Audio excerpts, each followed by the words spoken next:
Presiden Prabowo Subianto mengungkapkan ketertarikannya bekerja sama dengan Rusia di bidang energi nuklir. Prabowo menyampaikan ke Presiden Rusia, Vladimir Putin, ketahanan energi merupakan salah satu prioritas kerjanya nanti, terutama setelah dia dilantik dan resmi menjabat sebagai Presiden RI periode 2024 hingga 2029 pada 20 Oktober 2024.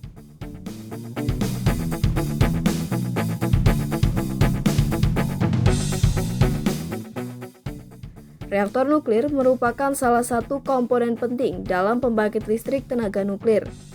Rusia saat ini merupakan salah satu negara di dunia yang kebutuhan listriknya dipasok dari nuklir.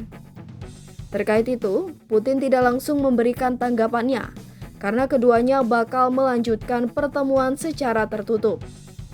Dalam pertemuan itu, Prabowo dan Putin bakal mendiskusikan berbagai isu dan menjajaki peluang kerjasama dua negara secara lebih detail. Indonesia sejauh ini punya 3 reaktor nuklir, yang rata-rata dibangun pada tahun 1970-an. 3 reaktor itu yaitu Reaktor Nuklir Kartini di Yogyakarta, Reaktor Triga 2000 di Bandung, dan instalasi Reaktor Serbaguna GA Siwa Besi di Serpong. 3 reaktor itu saat ini diperuntukkan untuk pendidikan dan penelitian. Profesor Siwa Besi, Ketua Lembaga Tenaga Atom Indonesia, membuka upacara peresmian gedung reaktor atom Trigamak 2 di Bandung pada tanggal 20 Februari 65, memberi sambutan Frank Gelbrecht, kuasa usaha Kedutaan Besar Amerika Serikat yang telah memberikan bantuannya dalam pendirian gedung ini. Wakil Perdana Menteri 3 Dr. Khairul Saleh menyatakan bahwa ilmu yang tidak mengabdi kepada kepentingan masyarakat pasti akan membawa rakyat ke jurang kesengsaraan. Dalam amanatnya, Presiden, pemimpin besar revolusi Bung Karno menuntut agar para cendekiawan Indonesia dengan ilmu eksak yang dikuasainya tetap mengabdi kepada revolusi. Penggalian rahasia alam harus terus dilakukan dan segala penemuan ilmu itu harus ditujukan untuk kebahagiaan hidup umat manusia.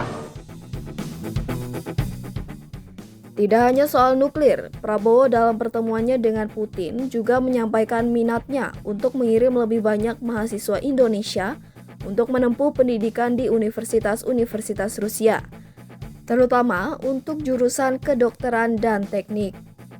Prabowo menyebut Indonesia saat ini masih kekurangan 160.000 dokter, dan dia bertekad untuk menutup kekurangan itu saat resmi menjabat sebagai presiden.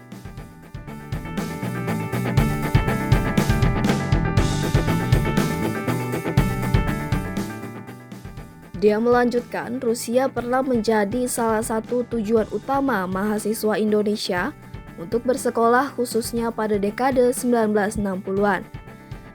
Kemudian, Prabowo juga menyoroti kerjasama dua negara bidang pertahanan, industri pertahanan, dan pariwisata.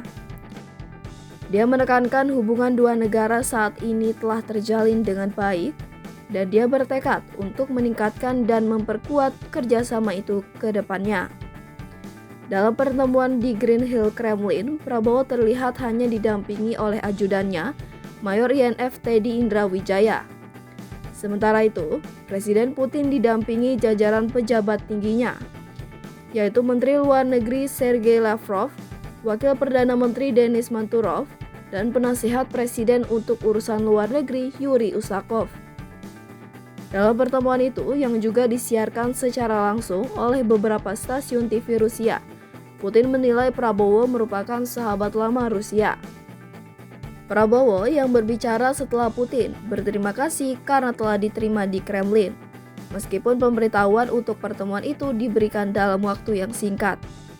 Prabowo juga menyebut dalam 4 tahun terakhir, dia telah 4 kali berkunjung ke Rusia.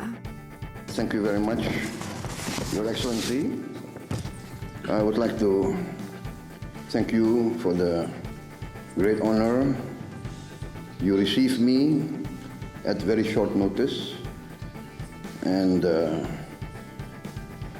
I have been to Moscow in the last 4 years, 4 times. This is my 4th time, but it's the first time I've been received by Your Excellency. I bring the best regards from my President Joko Widodo. I reported to him that I will visit you and you are going to receive me.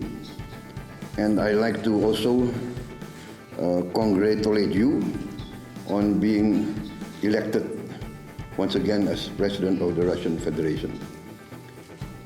As you know, we consider Russia as a great friend, and I would like to continue to maintain and enhance this relationship.